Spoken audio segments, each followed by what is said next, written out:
I'm Justin Montoya, and my individual project is based on the Futakuchi-Onna, or the Two-Mouthed Woman. I find her to be one of the most interesting yokais that I've seen before, and I've seen her a lot through different media and anime and manga, so I had a grown an affinity for her. And from first glance, visually, there's nothing wrong with her from the front. She just looks just like me and any other person in the sense that she just looks normal. But when you see her from the sides and from the back, hidden underneath her hair, there's a big mouth in the back of her head. So her skull is kind of carved into two parts, which is what forms the mouth. And the mouth is its own being. It's its own thing, completely separate from the woman. So it can scream, it can eat, and everything it does it on its own. And it's not just one person. The mouth and the person is completely separate. And it has a lot of meaning behind gender roles and conformity and a lot of cultural problems at the moment, or at the moment it was conceived. And that's what I'm going to be telling you about today.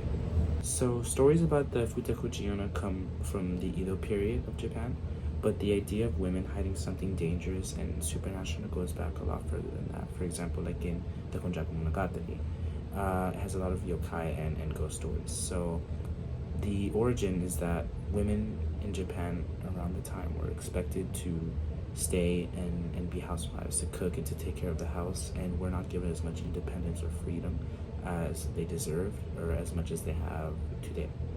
And the Futakuchi-Onna is a reaction to this. So the idea of the mouth being hidden and her looking just okay from the front is an example that women have needs and feelings. So when the mouth is demanding for food and screaming and doing its own things, it's because it's a manifestation of the pent up thoughts and feelings and needs that women had that they were not able to share because of the lack of independence and freedom that they had. And the mouth as well has its own abilities and has its own characteristics. So some of the characteristics of it is that it uses the hair sort of as tentacles. And a lot of representations and art, you can see that the Futakuchi is using the hair to grab different kinds of food, like rice balls or whatever food is used inside that art. And when it is not fed, it screams and it screams and it screams to be fed. And of course, like all other yokai, there are many different stories and many different interpretations. So one of the most famous ones is a man who marries a woman, and one of the reasons he did was because she thinks that she's very low maintenance in terms of food and in terms of money, because she doesn't spend much money on food and such. And eventually he notices that his food supplies keep going down and down and down. His food keeps getting lower, and he didn't understand why. So he came and he spied on his wife, and he saw the mouth in the back of her head. He saw the hair using as tentacles to grab food and feed herself.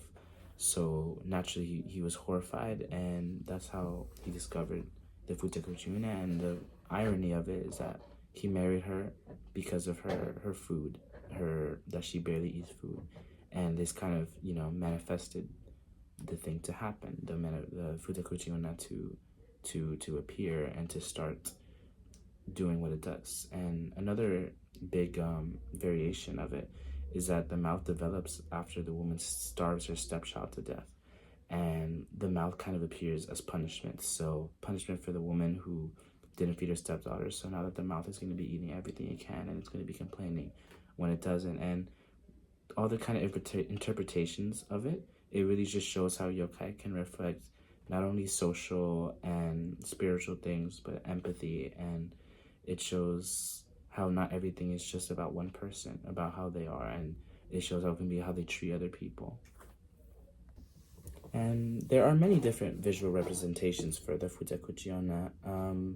Personally, the reason why I was so intrigued by this yokai was because I really love Pokemon, and my favorite Pokemon is Mawile, and her design is heavily inspired by the Futakuchi-Onna. The really big mouth that she has on the back, and how from the front she just looks like adorable, but when you see her from the side and from the back, it's intimidating. And you can even see it in the Pokemon games because she has an ability called Intimidate, and it lowers the statistics of the other Pokemon because of how terrifying, how horrifying the mouth is. And that's one of the reasons I really liked the Futakuchi-Onna. But that's not only interpretation it has. There's a lot of different ones in different manga and anime. So, for example, in Jiriri no Kitaro, she looks quirky and she looks funny and scary. But in horror manga, she has a very, very, very unsettling look, and to the reader, it just is not pleasant to look at, which shows the dichotomy of different anime and manga and interpretations and how the Futakuchi-Onna has been seen throughout time. And its historical significance is that it really just reflects how traditional Japanese society viewed women, especially in domestic roles and family roles. Women who didn't speak and didn't eat and didn't perform their duties, that was the ideal. That's what was looked sought after. And that's expectations that were kind of very heavy for women at the time. And the needs and the feelings of these women would go unnoticed, and they would be suppressed, and they would manifest, like I said earlier, into different forms. And one of those forms was the Futakuchi-Onna. And it's part of a large different tradition of female yokai. There's many different ones that are manifested through rage and grief and sorrow that were manifested in other different ways. And that's the historical significance of it. And there are different variations, not extremely different. So there's not in every different region of Japan, they have a whole different view on her, but in different rural areas and local legends, they are different. So in some regional stories, she's actually connected to rice fields and to famine. And her second mouth is almost a punishment for hoarding and wasting food that other people can use or having other people starve. And it's, symbolizing guilt for the food you have while other people aren't so blessed to have the food. And the regional variants, they kind of really show how important the food community and the morality is in Japanese folktales.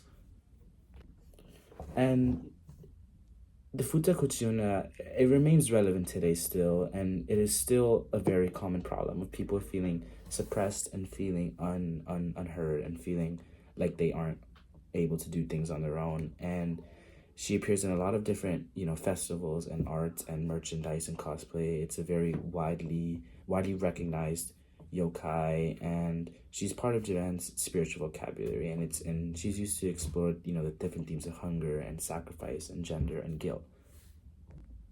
And she's still very popular and has a lot of different modern adaptations, like I was saying earlier, not just the design wise, like from Pokemon and the other animes and manga, but in different animes and manga, she has very grotesque transformations, very horrifying transformations, where she can be just tragic character, or she's used for jump scares or different types of scare tactics. And she's continued to be reimagined by modern different creators and used a lot of the time to criticize society, or she's just used to scare.